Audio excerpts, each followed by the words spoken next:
Hi guys, I'm Suchasmita Bose and I'm a psychotherapist from Bombay, and today I'm here for us to have a conversation around a very important aspect of mental health, and that is depression. Because we feel as therapists or working in the field that this is definitely one of the most commonly experienced concerns in mental health globally, but it's also one of the topics that people have the least amount of correct information on, because we use the term depression so loosely and so often that it's really hard for us to know that what does clinical depression truly look like? When is it time that we actually need to seek professional intervention and help? There are just so many myths and stigma and stereotypes around this topic that it's very important that we clarify some of that professionally and with some expert information, and also to understand what are some of the things we can do to support ourselves, to help others who we know who might be experiencing depression. How do we truly cope with this, right? And this conversation that we're going to have today is really supported by Z, because Z is a brand that has had the pulse of the nation for a long, long time. And Z5 has taken it upon themselves as an initiative that they want to do on mental health so that India as a nation can have more information and more correct knowledge about what depression truly is, how does it look. So Z5 has created this website called pavitrarishtafund.com. Please do check it out. There's a lot of information on mental health and different aspects of mental health on this website. It's also a website that you can donate to. So it's a fund that Z5 has put together, where if you put in donations, all of that money is going to be managed by their charity partner, United Way of Mumbai, which will then direct those funds to NGOs that work on mental health, so that people who really need mental health support but cannot access it or afford it can get some help through this fund, right? So today, getting down to the conversation quickly, I'm really excited to have with us Avanti Malhotra, also a psychotherapist from Bombay. I welcome you, Avanti. We will have this conversation with Avanti today. Hi, Avanti. Hi, Suchi. Hi. Hi, Z5. Thank you for having me Yes. on. Thank you for being here. And I just want to quickly introduce Avanti to all of you. So Avanti is a practicing psychotherapist in Bombay as well. And she has a master's in psychology from New York University. She's been practicing for many years with both individuals and couples across different aspects of mental health, anxiety, depression, trauma, relationship issues. And she's also the co-host of this really popular podcast on mental health called Marbles Lost and Found. So Avanti, so glad to have you here. Thank you. And so want to jump straight into it. I wanted to ask you, Avanti, to tell us a little bit about what does your practice look like nowadays? Do you feel like depression is something that you're noticing more in clients, or is it the same as before? And also, do you feel that people reach out in time, and or do you feel like they're waiting till it really escalates? Do you feel that they're worried about the kind of perceptions that people have about mental health, and it's hard for them to reach out for support? Can you just share a little bit about that? Yeah, sure. So the pandemic has actually, as everyone knows and has experienced, has led to a big feeling of isolation, a lot of uncertainty, a sense of loss in some way, financial difficulties. A lot of people are staying at home in homes that they don't feel safe in. Where there's a higher rate of violence, or there's a higher rate of just not getting along with the people who you call family. And that's leaving them feeling very trapped. Some people are away from their families when they would like to be with their families, and they've been away since March. And it's causing a lot of, there's a lot of uncertainty, there's a lot of hopelessness, there's a lot of helplessness. And of course, there is also the fear of catching the virus. Right. So all of these in combination have actually led to a lot of people calling up for therapy, which has been good to see, because people seem to realize that they could use this as a tool for themselves. And but also, it's a reflection of the time. True. As for whether people feel, whether people come when it's too late, surprisingly, during the pandemic, people have been coming quite early on. reaching out for therapy, because I think they're realizing that, this is, again, like I said, this is something that they could use. And because many of them are isolated from their regular routine, from their regular social support, the fact that now therapy is also just a phone call away or a Zoom call away has made things very easy for people. Yeah, I agree. And as for the stigma, honestly, the people who actually show up for therapy have already crossed that barrier a little bit. So even though they do share some past concerns about the stigma that, I thought that maybe I didn't need therapy because therapy is for someone who's really, really lost themselves in some way or has been through some extreme trauma. But then they call and then they realize that, actually, I have been feeling unable to cope with whatever's going on right now. And so they feel very benefited. Yeah, that's actually a really good point you made there about the people who actually we see in practice are the people who have crossed that barrier already. But even in my practice, what I do notice is that sometimes our clients tell us about all the other people they know who haven't crossed that barrier yet. And I think that is something that's so key to a country like India, where I think mental health as a topic is so new and people are just beginning to accept seeking support for something like depression.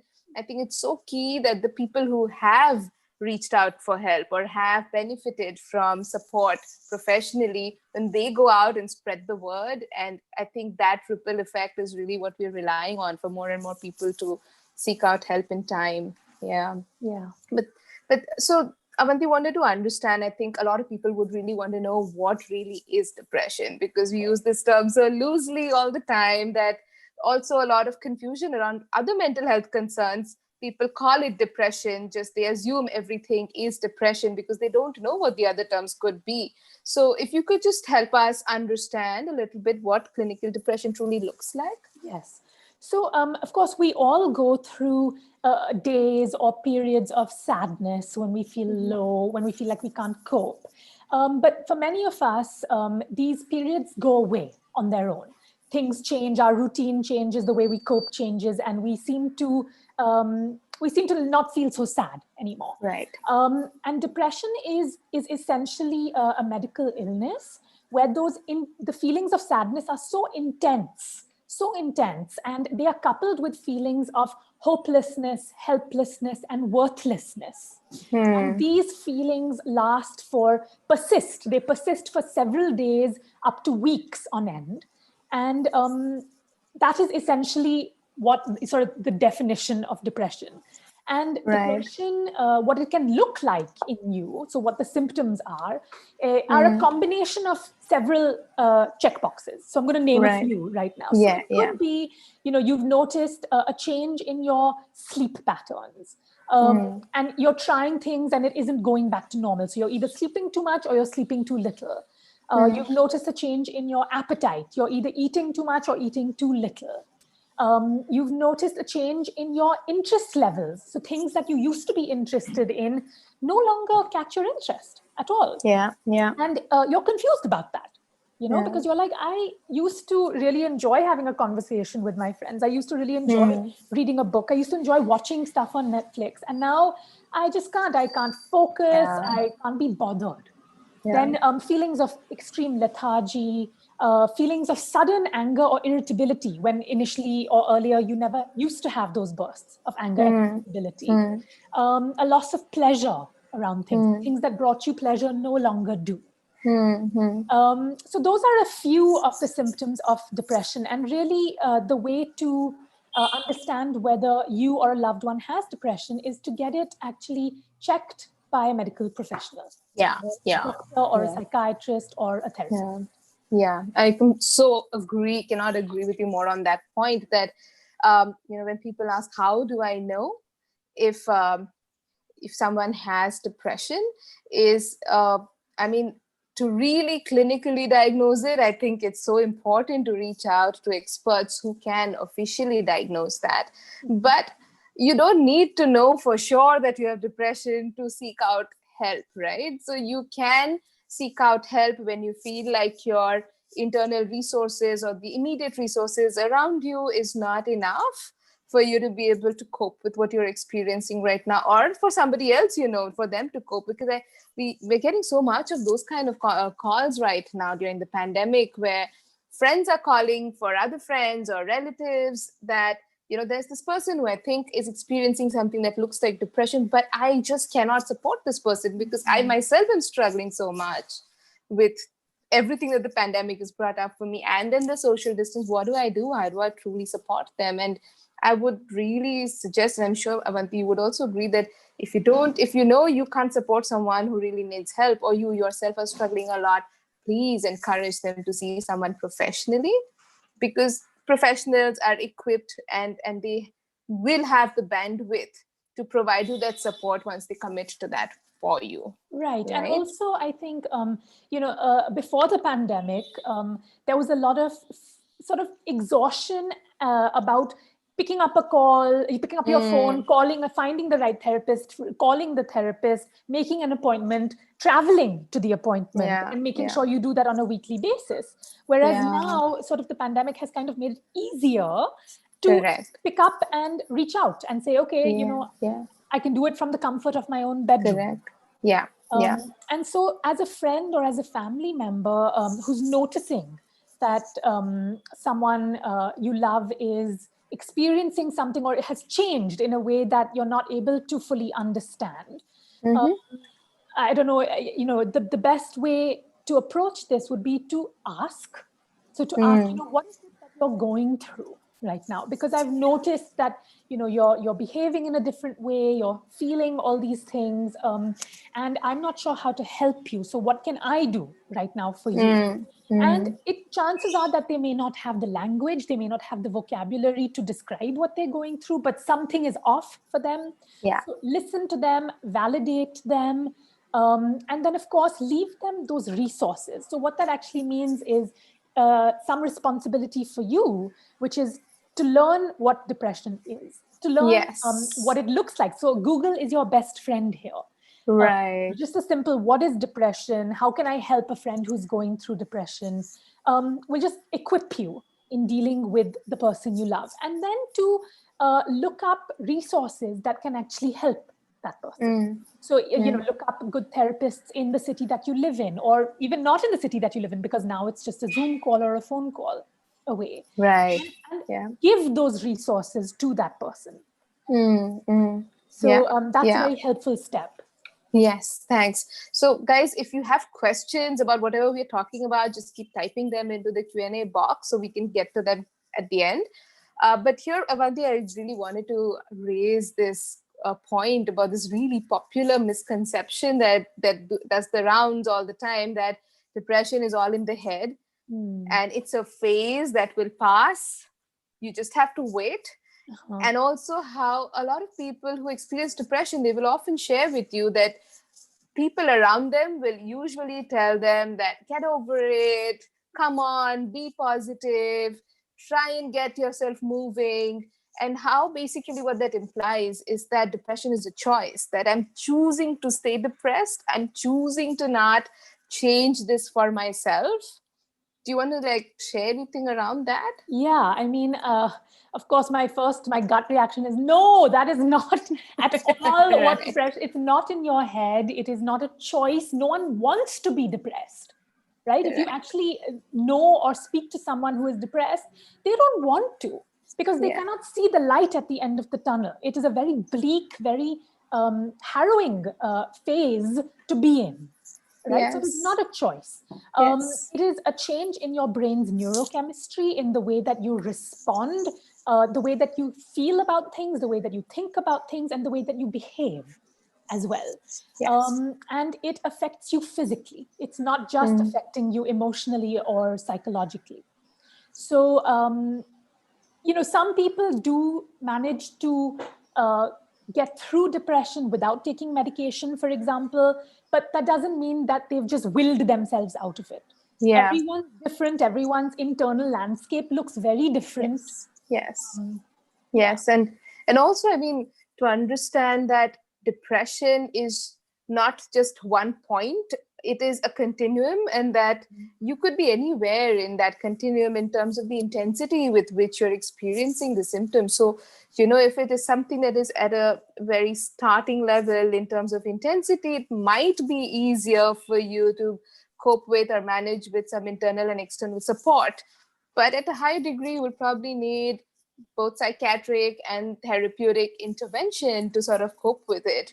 And the analogy that quickly comes to my mind always is that you will not tell a person with a fracture to get up and start exercising. Exactly. Come on, get up, exercise. You don't do that, right? So it's the same thing with depression, that we need to understand that someone who's experiencing that is not doing it out of choice, just like you said, like a big no to all of those things that we typically say. Yeah. Right. And actually, just to segue off that, you mentioned psychiatric and therapeutic interventions. And I find that a lot of people are confused between the two, right? So what is a psychiatrist? What is a therapist? What is the difference really? And why do I need both, or which one do I need? So a psychiatrist is actually a medical doctor who specializes in medication for mental illness, for mental health as well. So, and a therapist is someone with a degree in psychology, counseling psychology, clinical psychology, someone you can do therapy with, therapeutic interventions with. And the best actually prognosis for depression is when you combine the two. So when you combine both medication as well as therapy. And the only way to really tell whether you need both or which one you need is to go to one or the other. And see and talk to them, and they will together with you let you know, what is it that you could benefit from. Yeah, that's such a good point that we needed to clarify, because there is such a confusion between who's a psychiatrist, who's a psychologist, psychotherapist. It's just too much terminology. So just like you said, psychiatrist is the medical doctor, but the psychotherapist, counselor, psychologist, all these terms, at least for us in India, is sort of in a way interchangeable. So you can reach out to any of them and they would help you get a better sense of what is it that you're truly dealing with and what's the way forward for you, right? So Avanti, also another popular misconception that I would really like you to address is that women are usually or most commonly the victims of depression, and they're the ones who experience it the most, or people who are very, very sensitive. Like, only if you're emotionally overly sensitive would you get depressed. This is again a very common misconception that we have. Any thoughts you want to share on that one again? Yes, I do. This is a myth, an absolute myth. Really, the way that we look at this is the way that men and women are socialized, not just in this country, but all over the world. Right? Men are not really taught to identify and express their emotions, especially vulnerable emotions. So feelings of hurt and sadness and loneliness and guilt and helplessness and regret. You will very rarely hear a man say, I'm feeling a little lonely. Right. Whereas women are taught from a younger age to a slightly degree, just to a little degree more, not even a lot more, actually. Taught to kind of express a little bit more or identify at least what they're feeling. And most commonly, men are actually socialized to express and hide many of their vulnerable feelings behind anger and irritability. Whereas women more stereotypically cry when they feel overwhelmed. I mean, these are big stereotypes, generalizations, but it kind of explains why we have this gendered notion of who depression affects. And actually, if you take a step back, and I'm sure you can agree, Sochi, the amount of men who've actually come for therapy to deal and to talk with depression, and you'll find that under all that bravado and that facade of anger and irritability and snapping, they have all these vulnerable feelings they don't know how to express. They don't know what to do with it. So that's quite a myth. Yeah, thanks for clarifying that. Like, I absolutely agree with you. And you really made that connection so well about how we're socialized to believe that as men and women, we should not express certain emotions. Like men are taught not to express the weak, vulnerable emotions. Women are taught they're not allowed to express the big, the big The powerful emotions. emotion. Yes, that you need to sort of, the only way that you can express vulnerability is by crying. So because vulnerability is equated with weakness, and women are equated with weakness, that it's okay for you to express that. But so crucial, and I think all of us as therapists will always talk about this in our practice with our clients, is that emotions are just so organic. It's one of the first parts of our brain that starts developing when we're just born, and how emotions is so crucial for us to survive. It's each emotion has a purpose, each emotion has a place, and it's important for both men and women to be able to express themselves. And depression, like you said, can really truly affect anybody. And just to add to that, again, Avanti, do you want to talk a little bit about, does depression affect children as well? Yeah, so there is a common myth again that depression does not affect children, right? That only adults can possibly get depressed. But that's unfortunately or just simply not true. Depression can look like many of the same symptoms that adults face. Children can have many of the same symptoms. Yeah. So Yeah. usually, generally, depression can start in a child when puberty hits them, and then these feelings or these experiences get triggered. But it can be seen before as well. Right. Yeah. And again, pivoting back to the same point, that anytime you're in doubt, you can see that a child or an adult needs help or is struggling, best to ask them, best to talk to them, and then just seek professional advice on it. You don't have to try to bear the burden of figuring it out on your own and then deciding for them, because I think so much more important when we talk about children, because we as adults decide for them whether they deserve or should get help, especially professionally. And so crucial as adults that we play that role very carefully, that they, to rather give them help even if we are not so sure, rather than withhold it from them. And so crucial to seek help out even for children, right?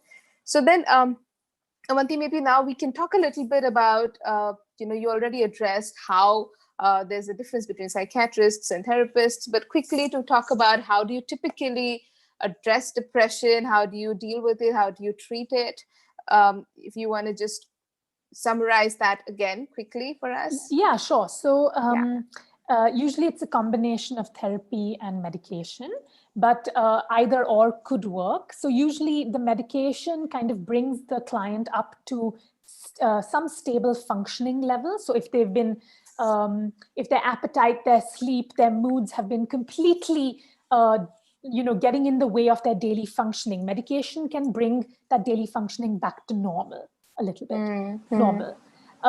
And while the person is on medication, working with a therapist and working on your coping mechanisms, working on, okay, Right. what's actually, what the root of this, what is actually going on for me here? And working on what's coming up in your thoughts, what's coming up in your feelings, how are you behaving outwards? Working through those things with the right therapist is very, very helpful. And then, of course, there are other ways you can self-help. And these are actually very important little tools that we sometimes drop.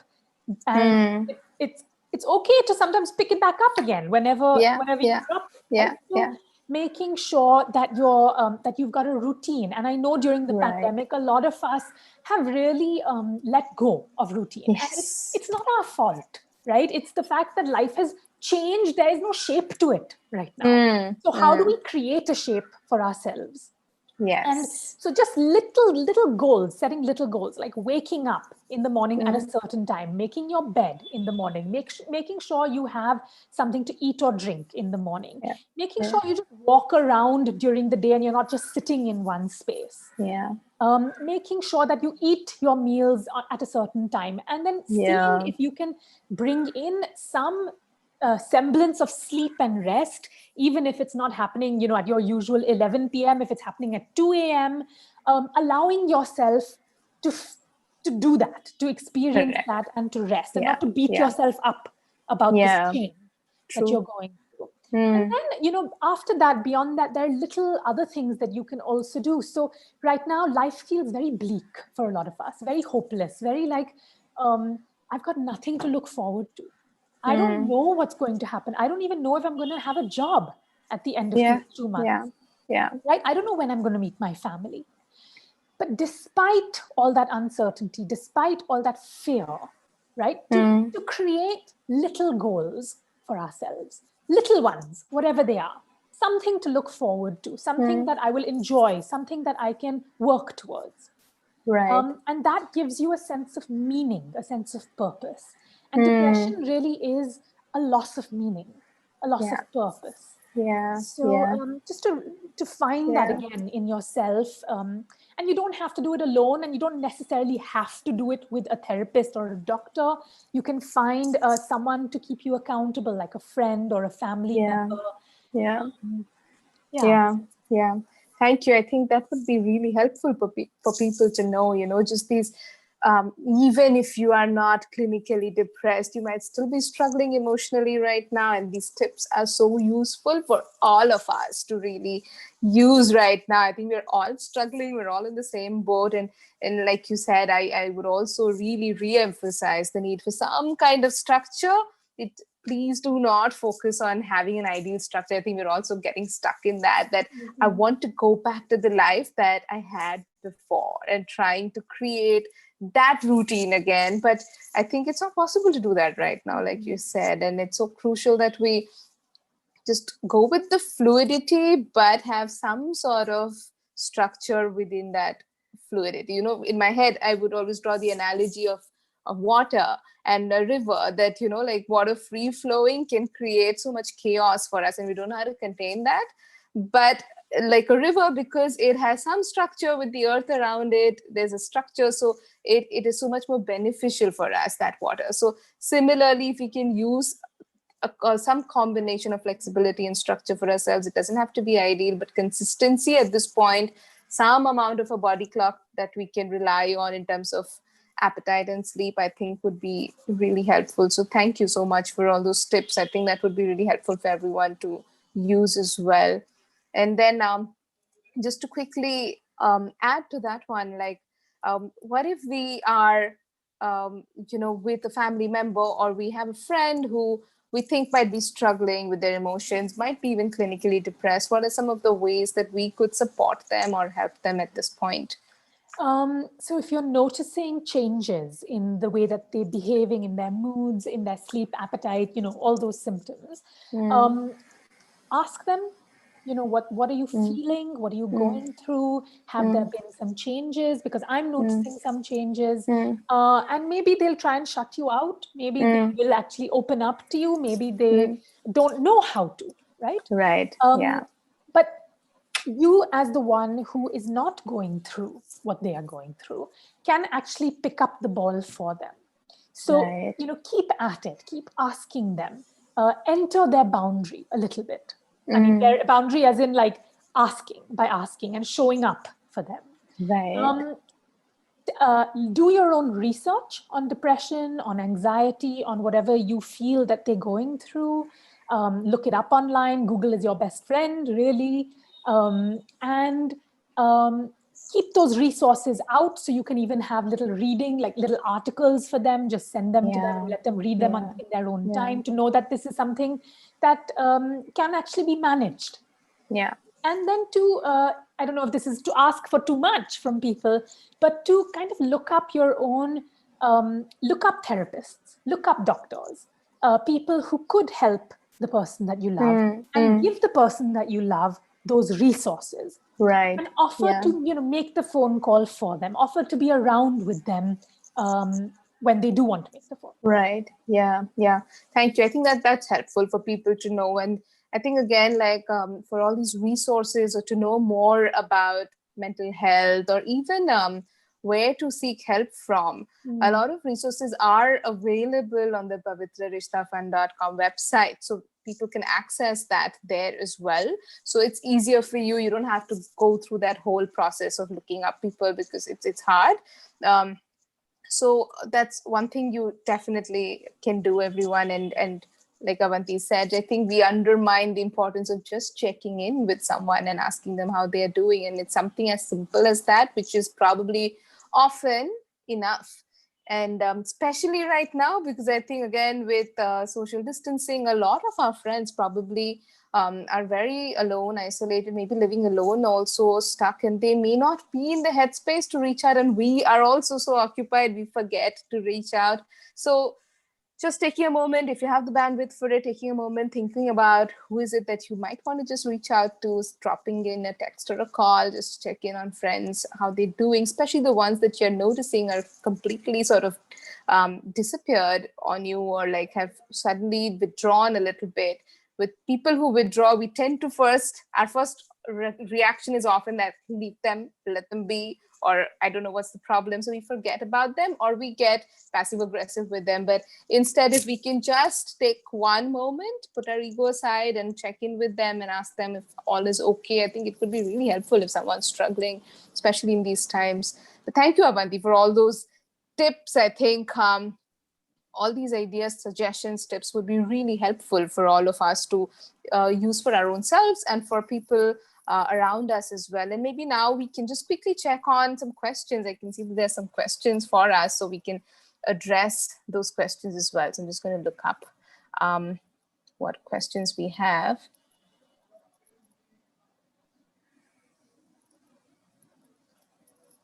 Right. So we have a question on how to identify what is the level of depression. I think you've already addressed that in terms of letting a professional do that. There's a question on sometimes resources are misleading. How do we validate authentic resources? Right. Do you want to say something to that, Avanti? I really, that's a good question, but I'm not entirely sure. I mean, usually the Right. first page of Google gives you pretty authentic, valid resources, Correct. especially if you're typing out something like what is depression. Of course, when you start going into opinion pieces and anecdotal pieces of, people sharing their own stories and experiences, then you have to Yeah. take it with a bit of a pinch of salt. Correct. That's a good point, because I think if we go and look up content that's been written out on an authentic website, then that's a lot more reliable. And especially when nobody stops at one page, you usually check up 3 or 4 different websites. So things that look consistent across different platforms is stuff we can trust, and not necessarily to go too much with social media information, because a lot of it, like you said, is anecdotal or comments or things like that. Instead, if we can just look up articles, which would be probably more reliable. There's another question, Avanti, I'm just going to read that out for you. A patient may come on her own. How would you know that her perspective of her problems is accurate without another family member or friend validating what she's saying? Oh, okay. Well, if it's someone who's if it's so there's one person who's coming for therapy. My job is not to be what's it called, like a detective. I'm not going to be like, oh, but also like, what does your family member think of this really? I will, you will approach me with your experience, and I will take your experience. And of course, as the sessions continue, we will start looking at, okay, what else is happening around you? What do other people Yeah. in your life and world, how do they react to the situation? But Mm. that is part of therapy. Yeah. So I'm not going to be Correct. like, okay, you're telling me Yes. this, but like, what about everyone else? Yes. Yeah. So yeah, that's perfect, that answer. I mean, we just have to go with what the client is telling us, because we're working only with the client. We are not interested as therapists to work with the client in a way that others around them are happy with them. Right. We are interested in the client's experience. And so thanks. And the Yeah, client's truth, right? The client is coming you exactly. with their truth, not with the truth that Yes. everyone else wants them to have. Correct. Yes, thank you. There's another question. Is it normal to experience depression when you can't identify a reason for it, when everything seems to be going your way, have no reason to complain, but still feel prolonged sense of hopelessness and a lack of purpose? That's a good question. Yeah. Yeah. And yes, the answer is yes. For a lot of people, depression can kind of come out of the blue. Right. And it's like, oh my God, like, everything I have so much to be grateful for. Mm. And I am not feeling any of that gratitude, and I'm not able to thrive right now. Right. But Right. everyone has different childhood experiences. Everyone has different interpersonal experiences, expectations from life, and different neurochemistry. And the way all of this interacts, including, your family history of mental illness, medication that you've been taking, possibly any trauma that you've been through, recent or otherwise, all of this could interact and suddenly, out of the blue, have a collision, and then Right. you're left with these feelings, this experience. Mm. Yeah. Yeah. I think that also responds to that myth of how we assume that depression always follows some major adverse event in our life, right? Which is not always true. And like you said, it can be something from the childhood, or just like the parenting we've received or not received, and how all of these different things interact and how they can bring up depression at any point.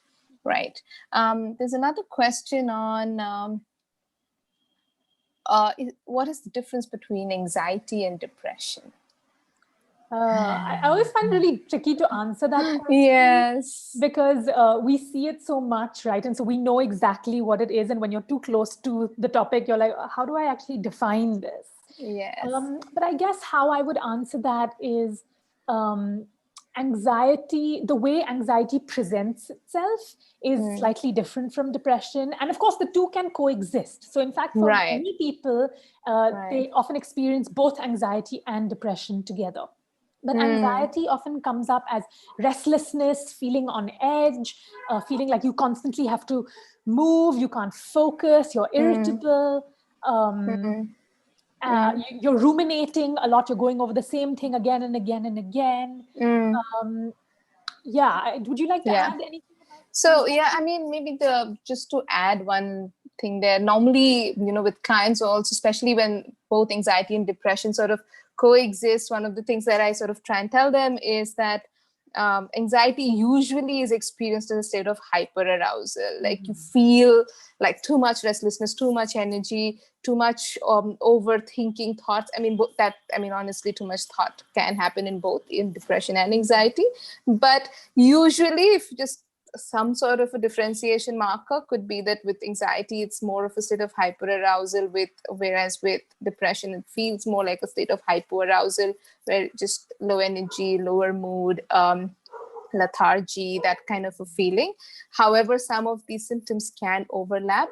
And again, I would insist that it's not something that you need to really diagnose on your own. And sometimes, even as therapists, we will not just diagnose the difference between these disorders on the face value, right? So we will sometimes do standardized tests to know what the difference really looks like, right? So it's not that easy to clearly diagnose these differences. So you don't need to go there.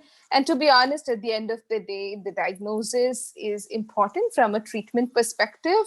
But beyond that, it's really the experience of the emotion and the experience of whatever one is going through in life, which is crucial. And that's the part that we truly work in therapy. So, yeah, that's just briefly how anxiety and depression would look like, right? Maybe we have time for one last question. There was a question on how sometimes we might feel that our depression is something we have already managed and we've gone past it, but is it that it's still at the back of our mind and it can resurface, or it's something we're ignoring and not working on? Do you want to address that? Yeah, I guess I'm a little confused about the question, because, Okay. yeah. So I'll just rephrase it, and maybe I can respond to it a bit, and then you can take over from there. Yeah. So basically, I think this person's asking that, if I have received some help for depression and I think I'm over it, is it that I'm actually over it, or is it just there at the back of my mind and I'm ignoring it because, things feel a little better right now? So to be honest, just like with fever or any other health issues, even though with medication, with treatment, the symptoms in that moment goes away, doesn't mean that we will never ever get it again in life. It can revisit us, and honestly, with any health concern, physical or mental, if we have experienced it once, we are more vulnerable to re-experiencing it again. But what's crucial to help us keep our symptoms in check and to manage ourselves and self-regulate is a lot of the self-care tips that Avanti shared with us earlier, that, working on your different aspects of your life. And sometimes if you feel like it's sort of resurfacing again, you need to just be self-aware that what's going on for you, and as you sort of check that and you feel like, okay, I feel like it's going there again, I'm revisiting that space, don't get demotivated by it or scared by it. Just seek out help again, work through it, and you're going to go back. It's like working out, like we might work out a lot, feel really fit, and then we drop the ball, and then we might feel that, or even with any health issues, we feel that it's revisiting us again, or with diabetes or blood pressure, we have it under control, and then certain things can trigger it again, and then we have to revisit a doctor, revisit all those things we did it in the first place to get it under control. However, usually the second or third time round, it becomes easier and faster to bring it a little bit more under control, because you've done the whole thing once. So your mind and body has a memory of it. So it becomes a little faster to get that under control. Anything you want to add to that, Avanti? No, I think you answered that perfectly. Okay, cool. So then I think since we are done with time as well, then I'm going to just wrap up here. And thank you so much, Avanti, for taking out your time and being with us here for this question answer round and sharing all these important tips and thoughts around depression. I think everyone would now, whoever's sort of watching this and will watch it later as well, will get a better sense of what depression truly looks like. How do we help ourselves and others through it? So thank you for being here. And all of you guys. Yes, thank you. And guys, do check out the PavitraRishtaFund.com website and donate on it as well, so people can access more mental health help, especially the ones who need it and cannot afford or access it easily. Yeah. Okay. So thank you so much.